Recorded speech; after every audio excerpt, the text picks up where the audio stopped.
Bom, já está gravando, agora é com você, Felipe. Tá certo, então. É, Essa janela do bate-papo fica aparente para vocês enquanto eu compartilho minha tela ou só aparece para mim? Alguém consegue me dizer só para não cobrir nenhuma informação da minha apresentação? É, a sua apresentação ela fica no centro e a dos participantes em volta, então não atrapalha, não, tá? Ah, tá certo, então. É, então vamos começar falando sobre o painel monolítico, aspectos práticos de projeto e execução de obra. Aqui.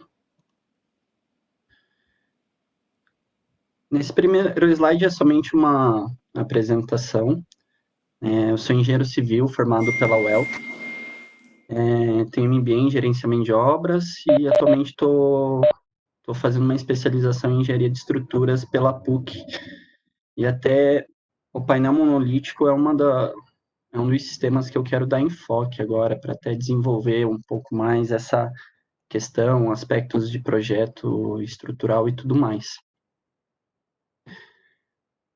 Os objetivos principais desse bate-papo é apresentar o painel monolítico, fazer um comparativo entre os principais sistemas que hoje a gente tem no mercado brasileiro. E eu não quero assumir o papel de especialista, porque eu também eu topei esse bate-papo porque com uma abordagem de falar como está sendo para mim também, enquanto engenheiro, aplicar um novo método construtivo. E nisso eu vou também acabar apresentando alguns critérios que a gente utilizou na concepção tanto dos projetos arquitetônicos quanto dos projetos técnicos de engenharia. Bom, eu acho que para começar a gente tem que começar do início, né? Então, o que é o painel monolítico? É um sistema construtivo que consiste num sistema antissísmico, ou seja, anti-terremotos. Ele é ideal para regiões onde você tem terremotos. Não é o caso do Brasil, mas isso já começa a demonstrar aspectos da resistência desse sistema. Uma construção com função isolante térmica. Acústico tem um desempenho melhor que a alvenaria, mas ainda não atende a norma de desempenho. E também é um sistema que tem alta resistência a impacto. O painel consiste no poliestireno expandido, o EPS, ou o famoso isopor, né? Mas o isopor é uma marca registrada, então vamos adotar o EPS, o termo EPS. É sobreposto por malhas de aço leve de alta resistência. Isso são malhas metálicas, tem algumas empresas, alguns fabricantes que utilizam malhas que são utilizadas para laje mesmo, outras usam aço galvanizado, uma malha eletrosoldada de aço galvanizado. Então, existem vários fabricantes já no Brasil que utilizam, a concepção é a mesma, mas utilizam alguns materiais diferentes. E sobre o painel é feita a projeção de argamassa com função estrutural. Bom, falando assim, às vezes fica meio difícil entender o que é, né, do que é composto o sistema. Então,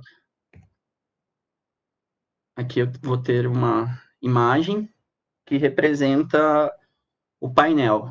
Esse miolo de EPS, a malha metálica nas duas faces, é assim que vem da fábrica, com o EPS e as malhas.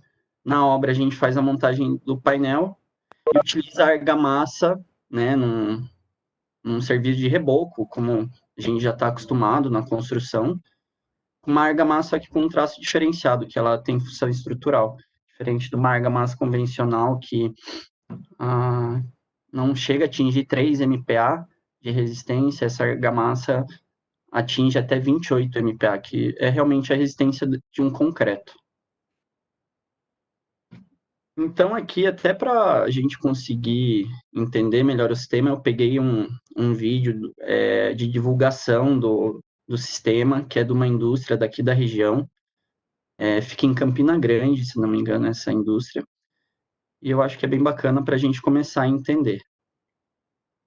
Essa primeira etapa aqui não é como vem o painel. O painel ele já vem pronto. Esse processo que eles estão demonstrando agora é feito na fábrica. Então, agora ele vai começar a demonstrar o que a gente precisa fazer na obra. A gente, a partir da fundação, que pode ser um radier ou um baldrame, como que é o exemplificado aí nesse vídeo, a gente deixa umas esperas, uns vergalhões 50 centímetros acima e começa a posicionar os painéis. A gente posiciona, deixa no prumo e escora. E daí vem fazendo a amarração, pode ser feita com uma pistola automática de amarração, que vai dar uma produtividade melhor, ou também pode ser com um torquês normal, que a gente está acostumado, que é arame recuzido, a gente vai prender o painel naquelas esperas, que são espaçadas de 30 em 30 centímetros. Aqui a gente está demonstrando como é feita a abertura. É necessário cortar a malha e é feita o corte do EPS com o auxílio de um serrote comum. E está feita a abertura, a janela ou porta. Ali mostrou os reforços, né? São esses reforços na diagonal aqui, são os reforços de abertura. Aqui são instaladas as cantoneiras nos painéis. Todos esses materiais o fornecedor já manda junto com o painel, já fornece. E é necessário sempre fazer amarração com o arame recozido, que é um material que a gente já costuma utilizar na construção convencional. Sobre o painel é projetada a argamassa e depois é feito o reboco. Então, basicamente, esse é o funcionamento do sistema. Partindo um pouco do histórico, né, desse sistema. Ele foi desenvolvido na Itália, como eu já falei, era voltado a regiões com alta propensão a terremotos. A palavra monolítica está relacionada ao monólito, que é uma estrutura maciça, né, de pedra ou rocha. Isso para denotar a resistência desse sistema. Tem homologação italiana. O meu italiano não me permite falar corretamente esse termo, mas foi emitida em 1985. Chegou no Brasil já faz praticamente 30 anos, chegou no início da década de 90, num pequeno volume, foi um empresário, dono de uma construtora que trouxe, teve um pequeno volume de obras e começou a se popularizar um pouco mais no começo dos anos 2000, mas em pleno 2020 ainda está longe de ser um sistema amplamente conhecido. Então, ainda numa parte um pouco mais técnica, eu vou falar um pouco das especificações do que se esperam dos materiais. A gente, como foi falado, tem um núcleo central de poliestireno expandido, não tóxico, autoextinguível, quimicamente inerte, densidade, morfologia, dependendo do modelo do painel. Uma coisa que é bom deixar claro é que o EPS em si, ele não é essencial ao sistema. Ele serve para aliviar um pouco as cargas e dar o conforto térmico e acústico à estrutura. Mas esse material, tem muita gente que conhece esse sistema como casa de isopor. Mas a gente pode substituir o EPS por qualquer outro material que apresente essas características, leveza, um isolamento térmico, acústico. Tem outros materiais como PUR, PIR, né, que são outras espumas que podem ser utilizadas. Então, o EPS em si, ele não tem função estrutural, ele não ajuda em nada na resistência estrutural, auxilia na questão da redução do peso, para aliviar as cargas na estrutura. Mas, tirando isso, ele pode ser substituído. Se tiver algum material que seja mais adequado, é possível. É só encontrar um fornecedor disposto a alterar isso. Hoje, o mais conhecido, eu acho que o único utilizado aqui no Brasil é o IPS mesmo. Agora sim, a parte estrutural do painel, que é o que vem da fábrica, as redes de armadura eletrosoldadas, né, que são, como eu falei, pode ser tanto uma malha dessas utilizadas para laje, que a gente encontra em qualquer material de construção, ou alguma malha de aço inox, aço galvanizado, perdão, inseridos em ambas as faces e ligadas. Então, o painel, ele fica encostado ou não, dependendo do fabricante nas faces, mas o que dá resistência é que ele tem um outro elemento que cruza e é soldado com eles. Então, e a argamassa estrutural? Essa argamassa, a gente faz o traço na obra, bate na obra mesmo. Então, aqui eu coloquei o traço recomendado. Isso aqui é uma informação passada pelo fabricante do painel. Eu estou executando uma obra no momento, que até eu vou apresentar daqui a pouco, como um estudo de caso, com esse material, e foi esse o traço que a gente utilizou. E para esse traço, o engenheiro da empresa que nos forneceu o painel indicou que em testes feitos, essa argamassa atingiu 28 MPa, que foi a informação também que eu já citei. Então, a gente tem um traço de 1:3 cimento-areia, né? Para cada quilo de cimento, serão 3 quilos de areia. Uma relação água-cimento de meio a 0,6. Isso significa o quê também? Que para cada quilo de cimento, a gente vai utilizar de meio quilo a 600 gramas de água, ou seja, de 500 ml a 600 ml de água. E a gente também, nessa argamassa, para a gente começar a ter essa função estrutural, a gente utiliza um aditivo. O aditivo também a gente encontra em qualquer material, é do tipo do Bianco, né? Como exemplo, eu dou o Bianco, mas existem várias opções no mercado, e para cada litro do aditivo, a gente utiliza 9 litros d'água. E também a fibra de polipropileno, que a gente utiliza 600 gramas por metro cúbico. Tudo isso junto vai transformar a argamassa num elemento estrutural. Ou como também tem gente que chama um microconcreto, porque passa a ter função de concreto e não somente argamassa. Aqui eu já vou começar a comentar alguns diferenciais. Eu sei que ainda está uma coisa que eu estou falando muito sem apresentar as imagens, que eu acho que é uma coisa que deixa mais fácil de entender, mas eu preferi formatar assim a apresentação, que a gente já começa a falar de alguns diferenciais. E quem tiver necessidade, sentir a necessidade de perguntar, sinta-se livre para perguntar a qualquer momento, eu vou tentar responder da melhor forma possível. Mas alguns diferenciais que a gente que eu costumo falar, principalmente em relação à alvenaria convencional, ao sistema convencional de uma estrutura de concreto com vedação de alvenaria, que às vezes a gente tem algumas particularidades, mas de qualquer forma a gente consegue adaptar a maioria dos projetos, não vou dizer todos, mas quase a totalidade dos projetos a gente consegue adaptar sem nenhum estudo prévio. Muitas vezes chega projetos convencionais para mim, que são pensados por uma estrutura convencional, onde eu, sem problema algum, consigo já elaborar uma proposta com o painel monolítico. Então, isso é uma característica muito bacana, diferente, por exemplo, de um steel frame, que às vezes a gente precisa pensar no projeto já para conseguir uma qualidade melhor, né, na execução, a gente já pensa em algumas características. Claro, se a gente já tiver isso definido, é muito melhor, é muito mais fácil trabalhar, então é importante até os arquitetos já terem um conhecimento básico, porque isso expande muito as possibilidades. É uma construção extremamente leve. Pelo EPS, o metro quadrado acabado, já com as duas faces rebocadas do painel, eles pesam em torno de 90 quilos o metro quadrado. Quando a gente pensa principalmente na alvenaria, ela pesa 150 quilos o metro quadrado. Então, a gente tem uma redução de 40% no peso próprio da estrutura.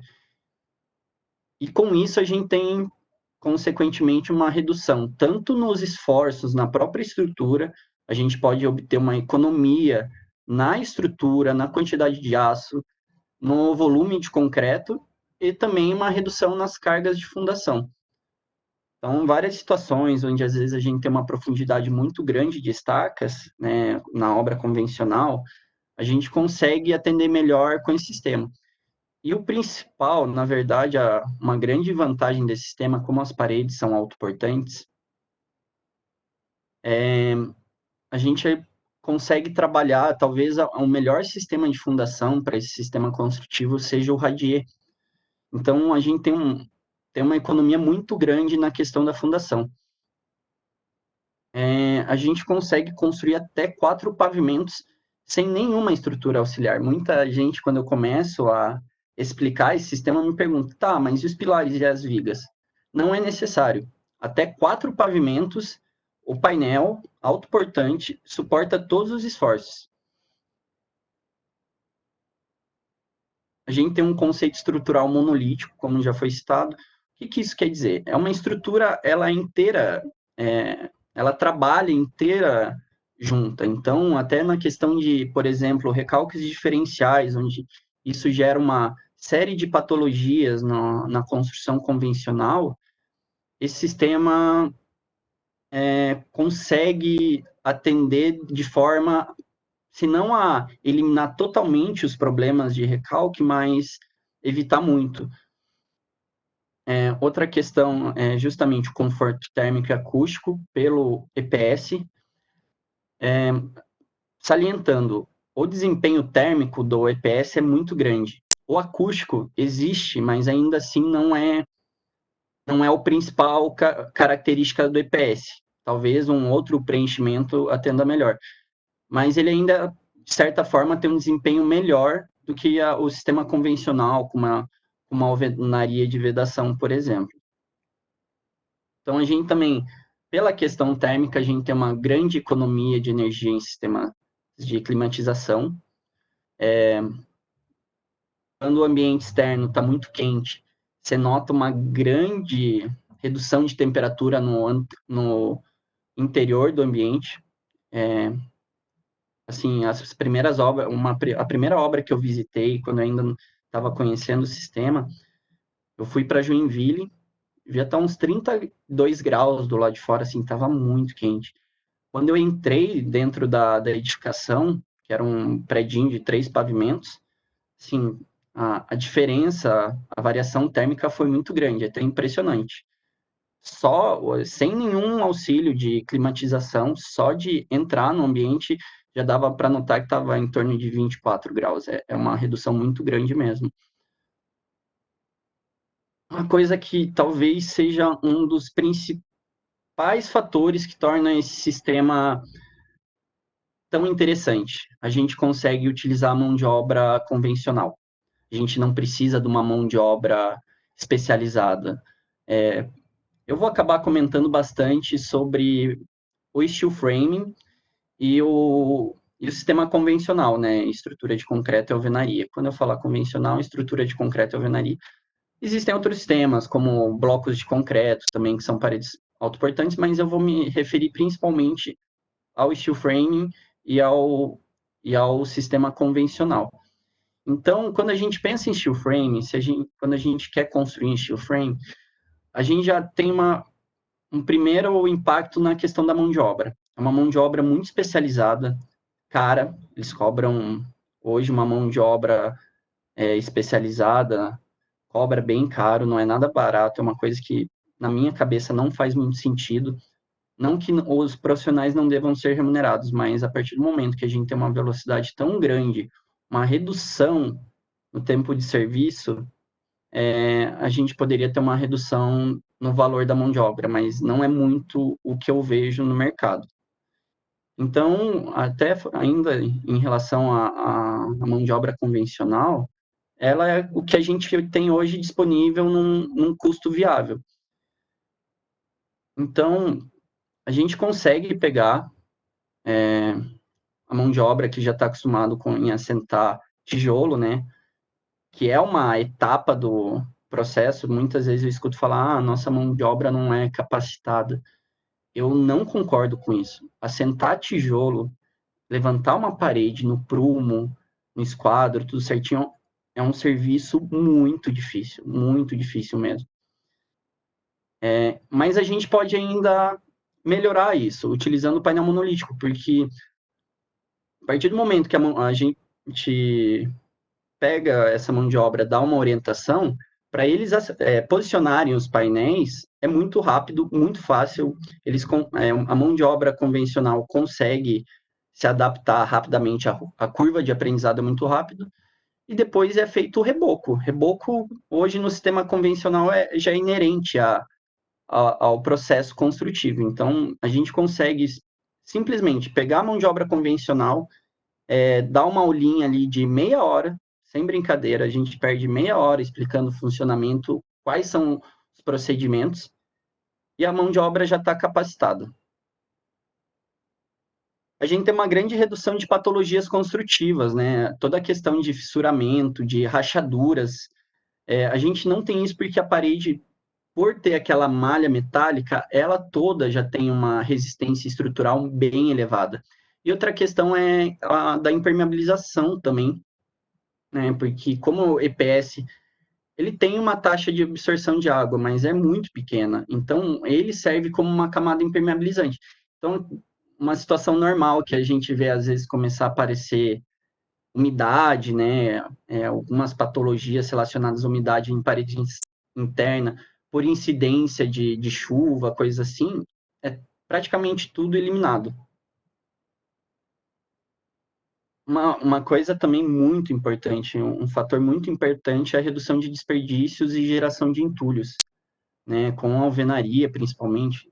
Isso não se aplica ao steel frame, mas em relação à alvenaria, principalmente, a gente tem uma geração de entulho muito grande, coisa que não acontece com o painel monolítico. Normalmente, até quando a gente está orçando uma obra, na execução da obra, a gente já considera no valor, eu costumava considerar no valor da obra, um fator de desperdício. 10, 15, 20% dos blocos cerâmicos vão ser quebrados, invariavelmente. Então, isso gera tanto um impacto financeiro quanto ecológico. Você tem todo esse entulho para destinar depois. Na obra que eu vou citar como estudo de caso, eu pedi exatamente a quantidade de painéis que eu precisava. Não considerei um fator, um coeficiente de desperdício, nada disso. Eu simplesmente pedi o que eu precisava. Também outra coisa que muitas vezes me perguntam, é possível realizar sistemas mistos? Sim, é possível. Realmente, tem casos onde somente painel monolítico, principalmente quando se trata de grandes vãos de laje, a gente precisa de uma estrutura auxiliar, seja ela de uma estrutura de concreto, metálica, é possível realizar sistemas mistos. Eu vi já casos onde uma parte da edificação foi executada em concreto e outra parte, né, com painel monolítico. O painel monolítico, por si só, tem função autoportante, então não precisaria de estrutura. Mas por algumas características próprias da obra, foi adotada essa solução. Uma coisa também muito importante, o painel, eu vou abordar mais o painel autoportante, com função estrutural. Mas esse painel também tem versões para uso de vedação, né? Às vezes, num prédio, num edifício, por exemplo, você tem estrutura de concreto, no lugar de fazer as vedações, né, as paredes externas e internas, com alvenaria, a gente pode utilizar os painéis também somente como vedação. E, por último, mas não menos importante, redução no custo final da obra. Sim, eu só vejo qualidades hoje. Eu, sinceramente, não consigo observar algum ponto onde a alvenaria ganha. Em todas as características que você possa me perguntar, a alvenaria é melhor nessa situação? Hoje eu não consigo encontrar um ponto que a alvenaria, o sistema convencional é melhor, nem mesmo no custo. Como eu falei, o tempo para você executar esses fechamentos é muito rápido.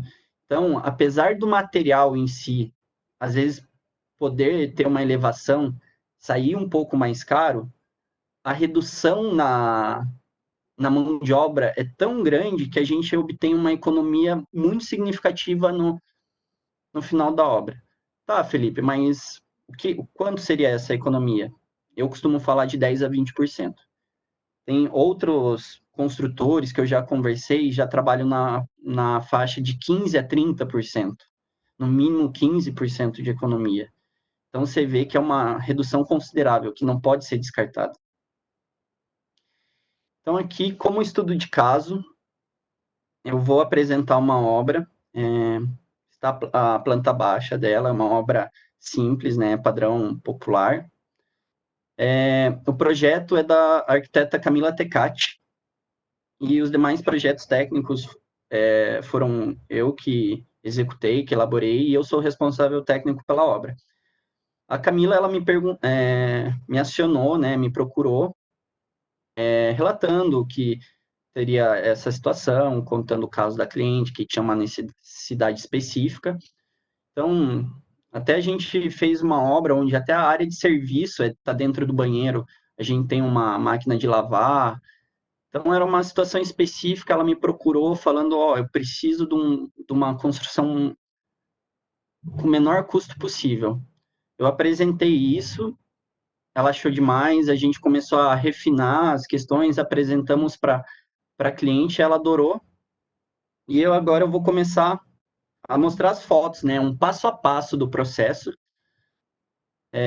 já com algumas fotos para mostrar como é um sistema simples, não tem nada de, assim, a gente está tratando, né, no ecossistema sobre principalmente sistemas inovadores, mas e realmente é inovador, mas a partir do momento que a gente só usa ferramentas tradicionais, não precisa de investimento grande nenhum, praticamente, para...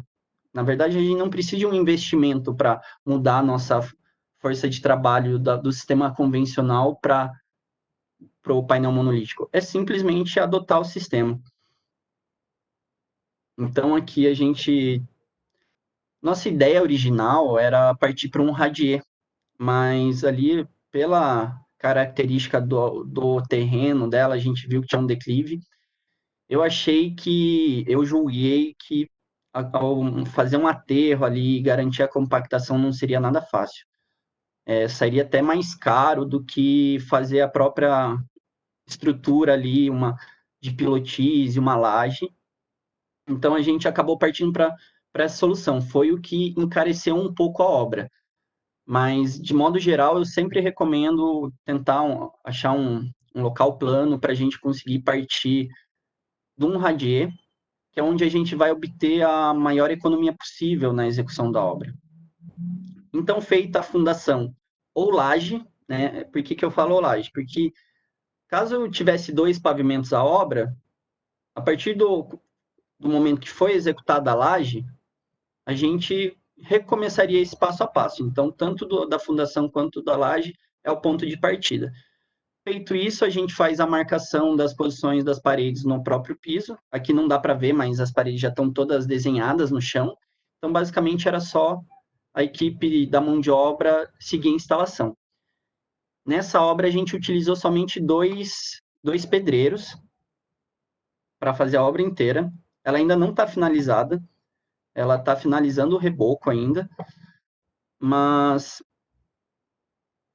e é uma mão de obra que nunca utilizou o sistema. Como eu comentei com vocês, essa obra a gente começou, se eu não me engano, dia 28 de maio. Então, está aí um pouquinho mais de um mês. No primeiro dia, eu passei a manhã com eles explicando, mas coisa de meia hora, eu já falei, vamos começar. Então, aqui nessa foto, no canto direito superior, a gente já vê os painéis sendo montados. Esses painéis aqui, todo esse trecho, foi executado em apenas 1 hora de serviço. Para vocês verem a velocidade. Se a gente fosse trabalhar isso em alvenaria, quantos dias a gente demoraria para fazer isso? Né? Em 1 hora a gente tinha essas paredes montadas. E embaixo tá já... Eu cheguei no dia seguinte, né? Fiquei uma manhã com eles, que eu estou fazendo apenas a administração dessa obra. Cheguei no dia seguinte, depois do almoço, todas as paredes já estavam posicionadas. Essa foto de baixo. Foi a hora que eu cheguei, eu fiquei até pressionado. Então, seguindo passo a passo, a gente tem a instalação dos vergalhões de ancoragem. Aqui a gente vê que os demais estão do outro lado da parede. Esses vergalhões são espaçados de 30 em 30 centímetros. É feita a montagem do painel, ele é simplesmente colocado ali. Depois é feita a amarração, aqui eles ainda não tinham amarrado, eles estavam deixando no prumo primeiro, mas já daria para ser feita a amarração dos painéis, né, com arame recozido, torquês, super simples, e é feito o prumo e escoramento dos painéis. Próximo passo seria fazer, né, depois de todas as paredes posicionadas, a gente faz as aberturas. Então, a abertura a gente corta com uma tesoura de vergalhão mesmo, o aço, e utiliza um serrote convencional para cortar. E faz os reforços, instala os reforços. Os reforços são esses nos cantos das janelas que atuam como vergas. Nesse caso aqui, normalmente as empresas fornecem uma cantoneira. Uma cantoneira não, perdão. Um perfil U, né, essa malha dobrada em U para colocar aqui para atuar como verga. Eu não tive acesso a esse material porque, né, devido à pandemia, alguns fornecedores estão com dificuldades, então eu acabei optando por utilizar ali somente para a questão da fissuração.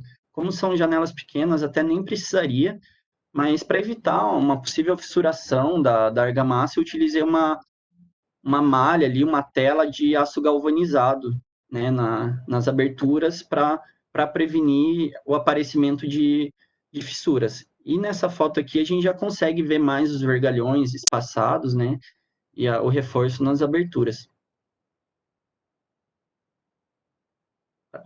Outra coisa que eu acho fenomenal nesse sistema, a instalação dos sistemas elétricos e hidráulicos. A gente não precisa quebrar, né? Quando a gente executa alvenaria, a gente tem aquela coisa de agora ter que pegar uma marreta, uma talhadeira e sair fazendo os caminhos. O EPS ele apresenta uma característica em relação ao fogo que ele é autoextinguível, ele não propaga chamas. Então, aqui, com um soprador térmico ou mesmo com um maçarico, eles vão passando no caminho que a tubulação deve seguir e o EPS, perdão, vai se contraindo. Nisso já forma os canais onde a gente vai inserir a tubulação. Então, a gente já não tem a geração de entulho, não tem a quebração, não preciso de um auxiliar ali para ficar limpando, é uma obra extremamente limpa, né? Então, e a facilidade, porque a partir do momento que está feita, né, esses canais onde vão passar, né, é só inserir a tubulação, a própria tela já ajuda a posicionar as coisas no lugar. Então, aqui a gente consegue ver que foi instalado o registro, foi instalado todas as tubulações na parede, as caixinhas de elétrica, a mangueira de elétrica, a caixa de distribuição, tá tudo aí já montado.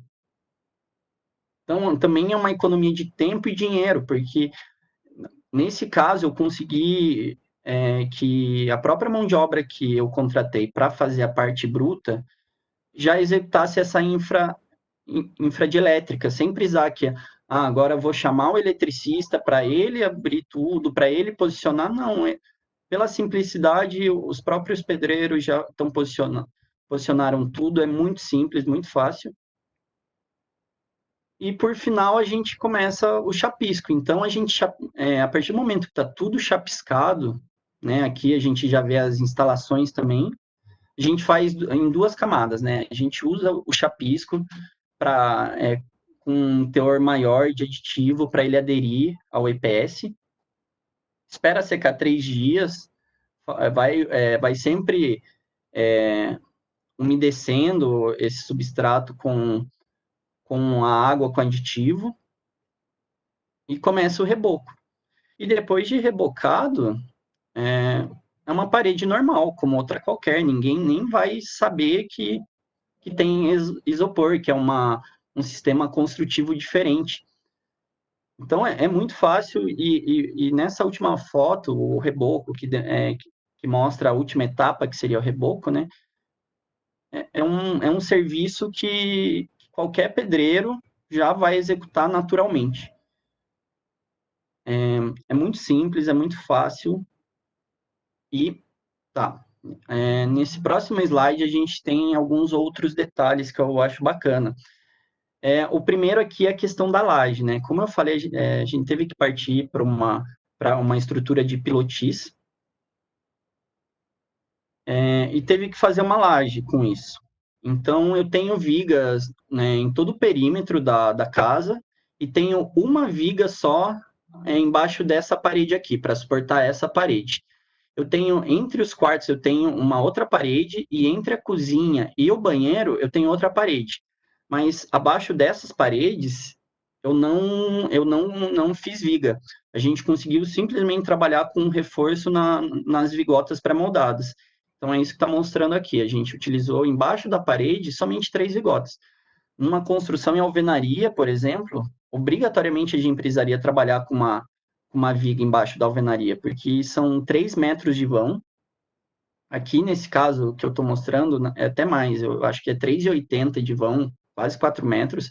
Então, obrigatoriamente, para a sobrecarga da alvenaria, a gente teria que ter uma viga atuando aqui. E aqui não, eu somente fazendo um leve reforço, com as próprias vigotas pré-moldadas, a gente já conseguiu. Normalmente, esse reforço é feito com 2 vigotas. Eu optei por 3, porque como a gente teria também a questão da tubulação passando para baixo, né, a tubulação de esgoto, então, para eu garantir que ainda tivesse 2 vigotas sempre atuando, eu utilizei 3. Até nesse ponto é interessante falar da compatibilização dos projetos, porque a gente não tem interferência de um pilar de concreto, de uma viga de concreto, onde a gente tem dificuldade em atravessar esses elementos. A gente insere tudo isso dentro do EPS, né, onde estaria o EPS, que, como eu falei, não auxilia em nada na função estrutural da edificação. Então, a gente tem uma facilidade muito grande, a gente não tem interferência com outros elementos. Até na questão de compatibilização é muito mais fácil. A gente tem uma redução não só da mão de obra, mas dos custos indiretos relacionados à obra. E, por último, assim, finalizando o passo a passo, nesse caso aqui, a gente, como é uma casa popular ali, a gente já conseguiu apoiar a estrutura da cobertura, né, os caibros de Cambará, que são apoiados nos próprios painéis. Então, a gente simplesmente recortou o painel e apoiou os caibros nele.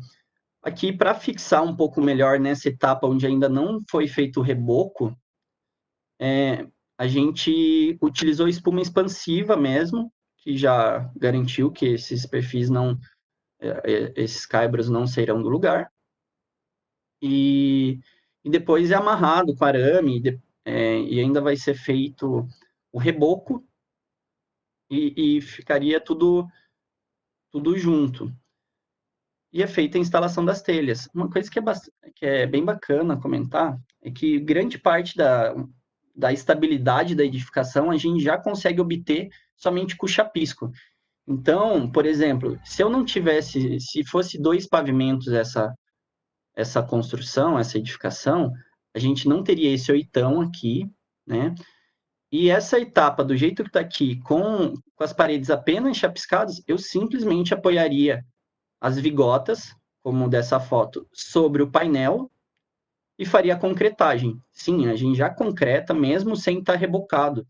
Então, já tem uma grande resistência, e daí normalmente a gente faz a laje em cima, concreta, e daí faz todo o reboco, que daí solidariza tudo junto.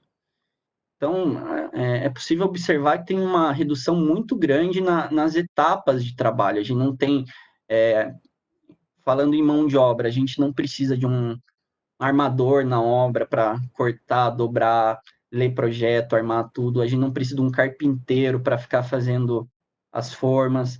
A gente não precisa do concreto, né? Então, a gente consegue tirar muitas etapas da obra. Uma coisa que eu até imagino que muita gente está se perguntando, tá, Felipe, mas e quanto custa? Então, eu levantei todos os custos que eu tive até a etapa de reboco dessa obra. Então, eu não vou colocar os valores referentes a acabamento, às portas, né, a outros processos que são inerentes tanto a esse sistema quanto ao sistema convencional. Mas quanto que eu gastei para deixar essa casa com toda a instalação hidráulica feita, com a infraestrutura de elétrica, paredes rebocadas, cobertura pronta e a fundação? Tá aqui. Em relação às estacas, né, estrutura de concreto e laje, isso teve um acréscimo somente em mão de obra de R$ 5.500. Eu queria ter conseguido trabalhar com radier. Como eu falei, no radier, a mão de obra aqui, eu gastaria em torno de R$ 1.000. Então, você vê o acréscimo de valor só na mão de obra para a estrutura de concreto. Eu não, infelizmente, eu não tive tempo de separar o gasto que eu tive com material. Mas o que eu queria deixar claro é que realmente eu teria obtido uma redução muito maior, uma obra muito mais econômica se a gente tivesse conseguido trabalhar com radier. Então, esse é o valor que a gente vai gastar para essa etapa da obra, deixar sem acabamento, R$ 37.100, para uma obra de aproximadamente 46 metros quadrados. Então, a gente tem ali o equivalente a 810 um metro quadrado. Então, a gente consegue, a partir daí, já observar uma grande economia. E assim, eu não acho que a economia seja o fator mais relevante nesse caso.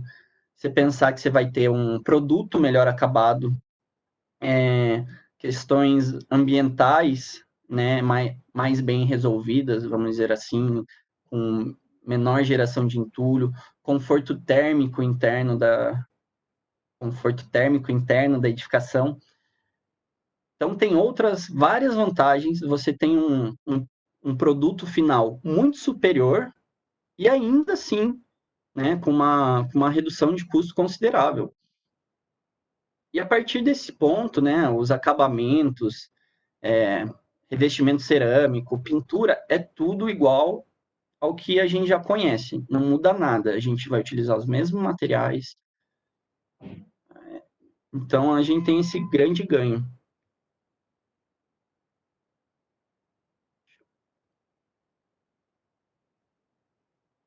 E é uma pergunta que também ouço muito. Mas tá, o painel é forte mesmo? Então eu peguei um vídeo, esse material não é de minha autoria. Foi um vídeo de um outro engenheiro que atua em Brasília. E ele colocou um funcionário dele para dar marretada na parede. Então, aí eles farão 5 sessões assim de golpes na parede. Eu não vou mostrar todos, só vou mostrar alguns. Mas a gente já consegue observar que o funcionário já começa a demonstrar desgaste. Se fosse uma alvenaria convencional, já tinha cedido. Então, aqui a gente viu que só tirou a argamassa. A estrutura de aço ali está interna, e aqui é a parede, o lado interno da parede. Ele até estava comentando que não estava nenhuma rachadura aparente, não tinha nada. Aqui, ele já rompeu o aço, mas foi depois da terceira ou quarta sessão de marretadas. E nesse caso, sim, começou a parede, o lado interno da parede começou a apresentar algumas fissuras. Essa argamassa está meio avermelhada, assim, devido, eu acho que à areia da região, ao agregado que eles utilizam na região, que é diferente do daqui, que é mais acinzentado. E somente na quinta sessão de pancadas que o funcionário conseguiu atravessar a parede. E mesmo assim, sem prejudicar a integridade estrutural da parede. É somente ali uma coisa localizada.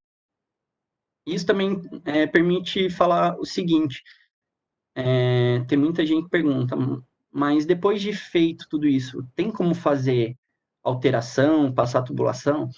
Olha, aí a gente já entra em outra esfera, que eu acredito que a partir do momento que esse sistema é muito bom para a gente trabalhar com compatibilização, para a gente já ter todas as definições antes. Facilita muito. A gente consegue fazer passar uma tubulação depois, mas a argamassa é extremamente resistente, tem a malha de aço, tem o que eu não recomendaria. Então, qualquer abertura que é necessário fazer depois de executado, é necessário um estudo. Mas para uma obra que já tem um projeto arquitetônico, tem os projetos complementares bem definidos, não seria necessário. Então, a gente, em relação às alterações, é possível sim, mas dá trabalho. É mais complicado de fazer do que em alvenaria. E outra coisa também outras comentários que eu escuto beleza, mas só deve servir para essas casinhas, Minha Casa Minha Vida, obra popular. Não, pelo contrário, eu acho que até a gente consegue obter um desempenho melhor, uma redução mais significativa nos custos em obras mais complexas. O mesmo engenheiro que postou aquele vídeo anterior, tem uma obra que eu achei muito bacana, que é de alta complexidade, uma obra de alto padrão. Então, aqui, que eu, a, o, a fonte está ali, os créditos estão devidamente dados.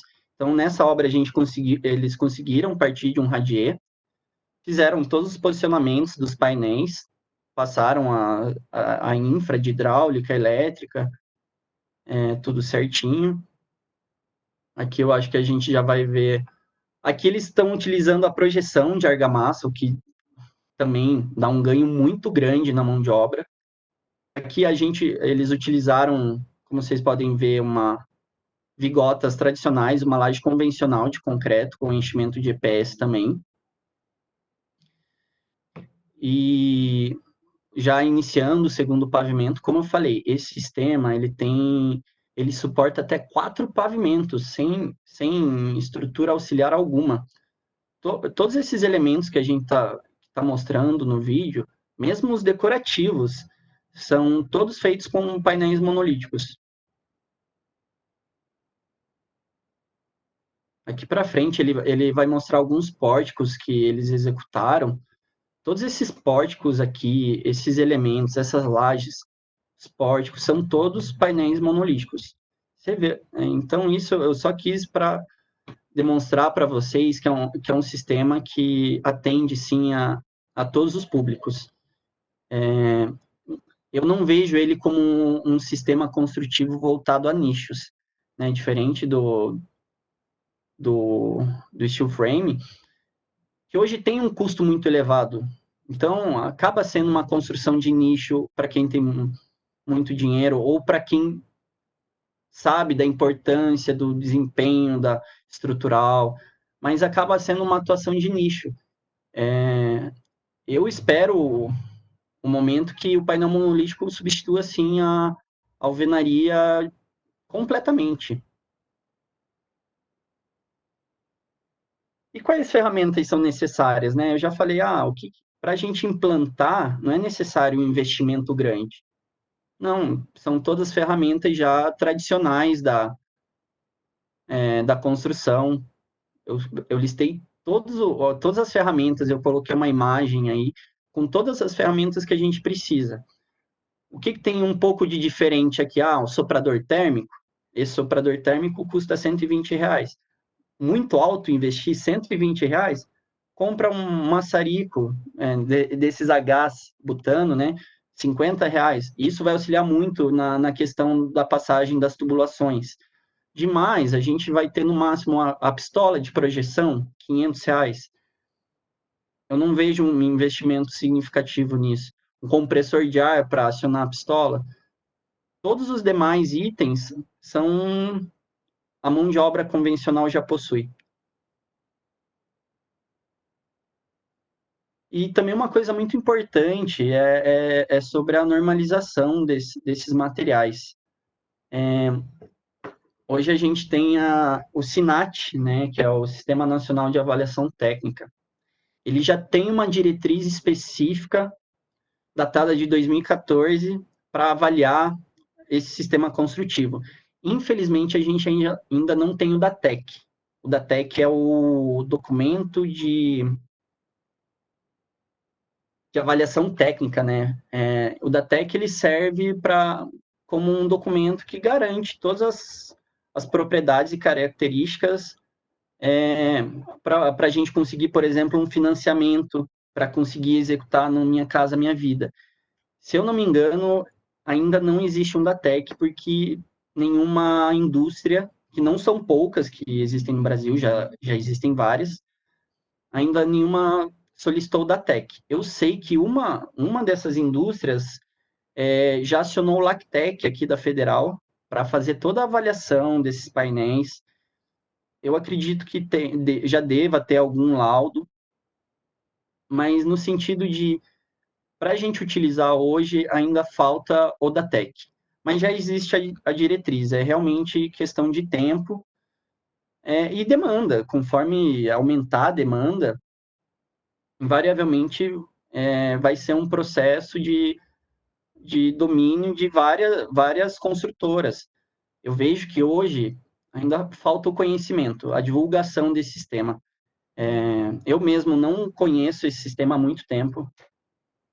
Eu conheci em 2017, se eu não me engano. Então, 3 anos. Tem muito construtor, muito engenheiro, muito player grande da construção que sequer conhece o sistema. E como eu falei, é um sistema que existe no Brasil desde a década de 90, que tem um volume de indústrias que produzem esse material desde os anos 2000, e ainda assim é muito desconhecido. Quando várias vezes onde eu apresento esse sistema, eu vejo a expressão de espanto. Muita gente fala: nossa, eu não sabia que existia uma coisa assim. Mas existe, tem muitas vantagens. Em relação principalmente à alvenaria, eu hoje não consigo ver desvantagens. Talvez em relação ao steel frame tenha, porque o steel frame é sim mais rápido de executar, é mais leve ainda, mas para a necessidade atual do mercado, eu acredito que o sistema como um todo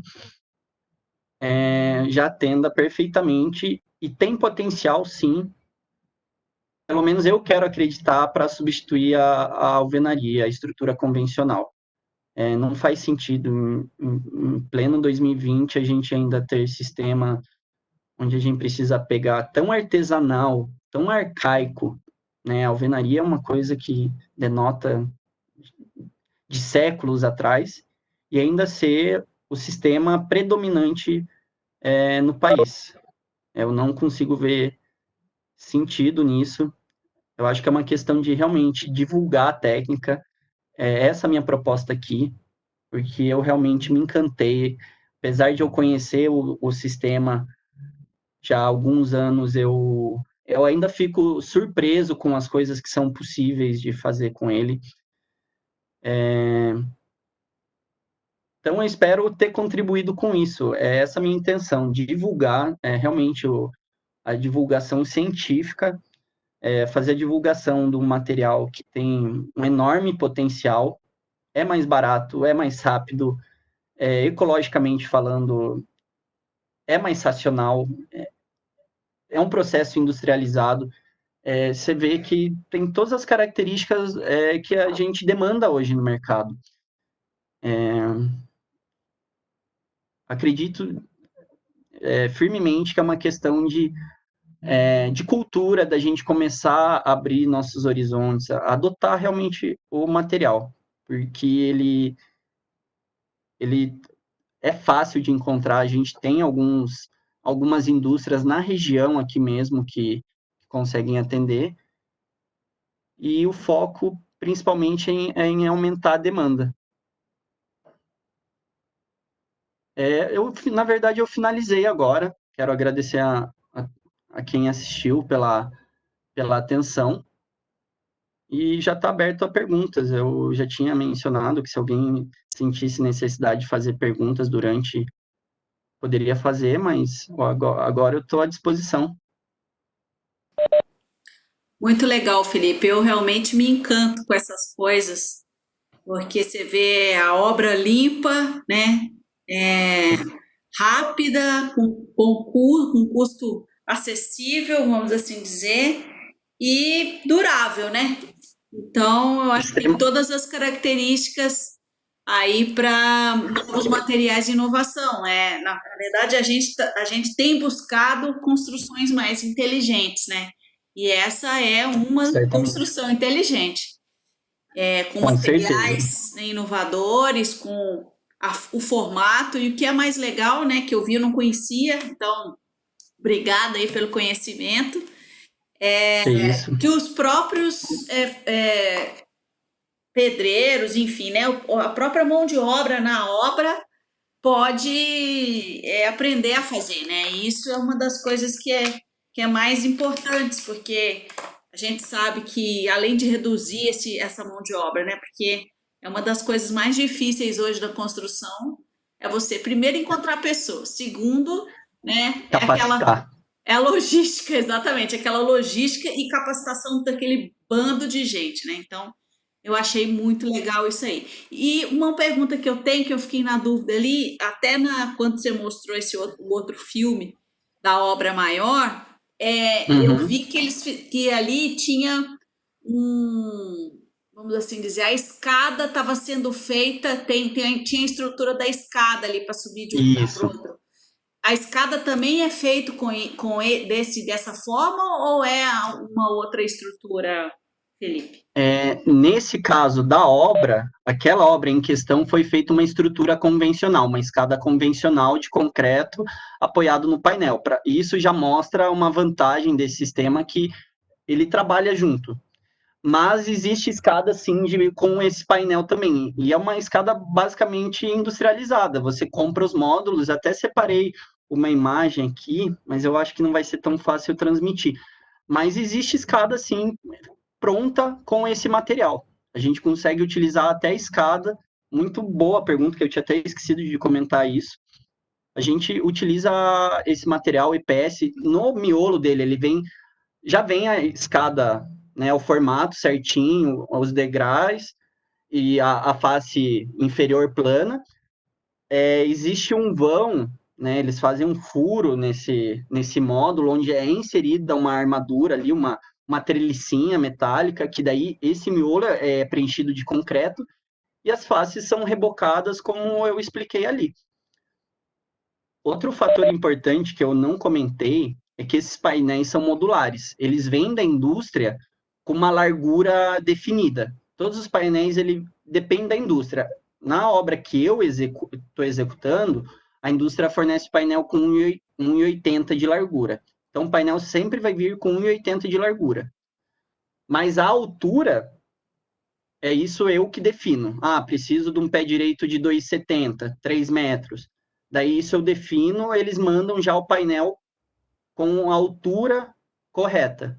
Então é bem industrializado o processo, é uma construção modular e que a gente tem várias vantagens, assim, tipo, uma vantagem em relação ao steel frame, que eu vejo muito, algumas vezes que eu tentei vender algumas obras em steel frame, o cliente chegava, assim, a fazer alguma demonstração em alguma obra, o cliente chegava, batia na parede, escutava aquele barulho meio oco, ai, mas não é resistente, não é para mim, eu não vou ficar confortável. O painel monolítico, ele é uma coisa sólida, então você não tem essa distinção, você consegue até ter um sistema inovador, Graça, como você falou, já adequada à cultura dos nossos clientes, que hoje no Brasil eu vejo que a maioria dos clientes, né, quem pensa em construir quer uma coisa sólida, né? Às vezes porque pode ser o investimento da vida da pessoa.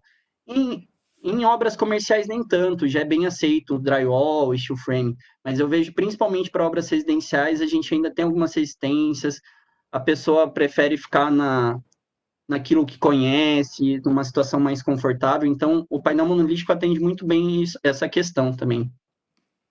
Legal, é mudança de cultura, né? A gente tem que É. trabalhar isso sempre. Pessoal, a gente já passou um pouquinho do horário, mas foi muito legal a participação do Felipe. Tem alguém que quer perguntar alguma coisa, tem alguma dúvida? Tá aberto aí nos últimos minutinhos.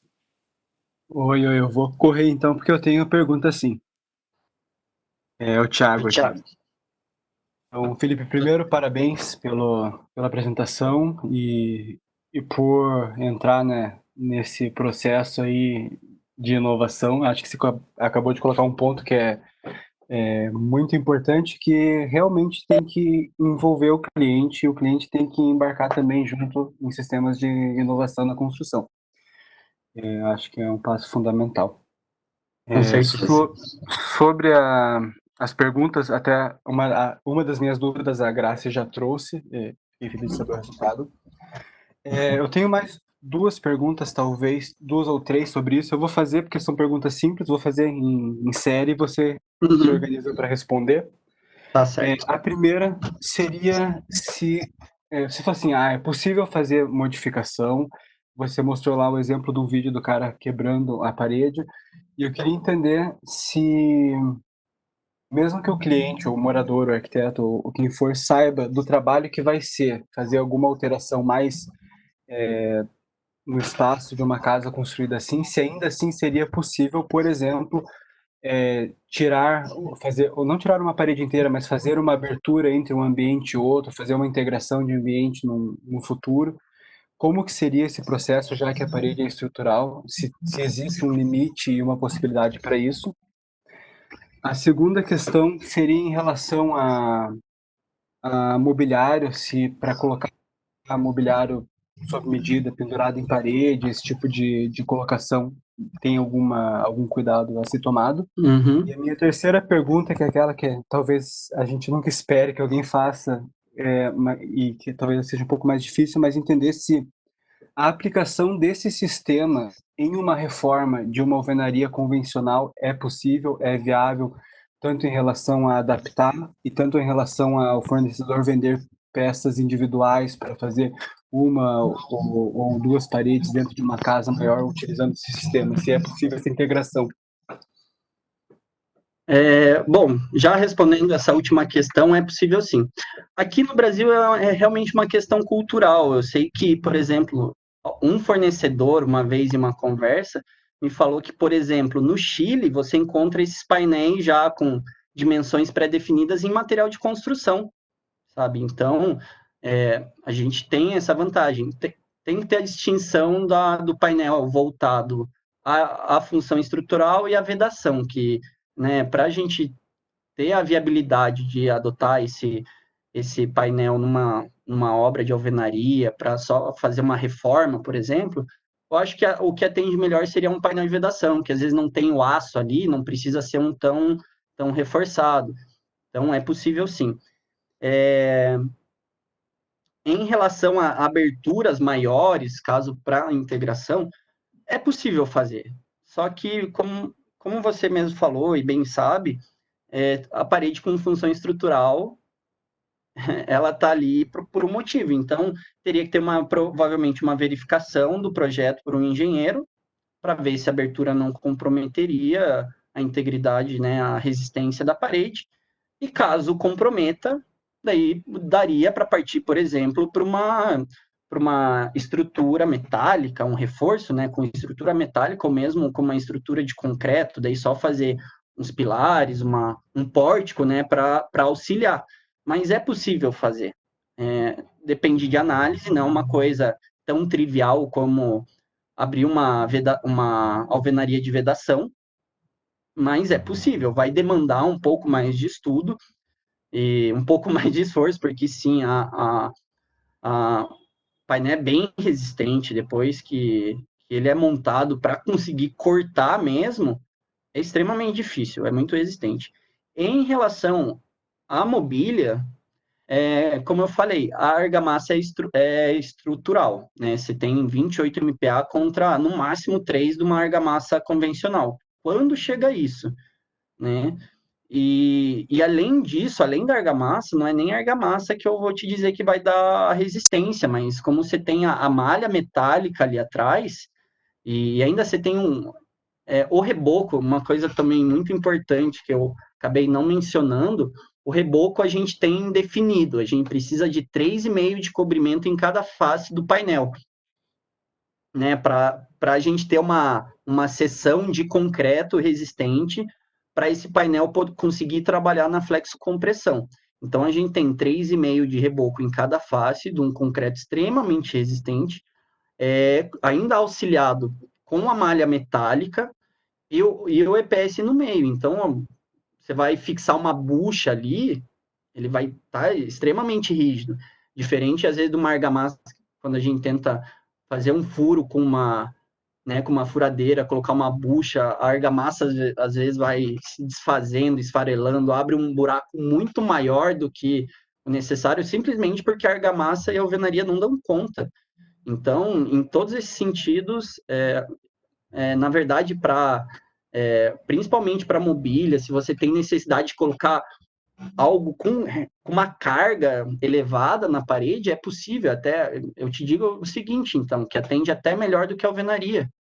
Então, você não tem nenhum problema em fixação de A móveis.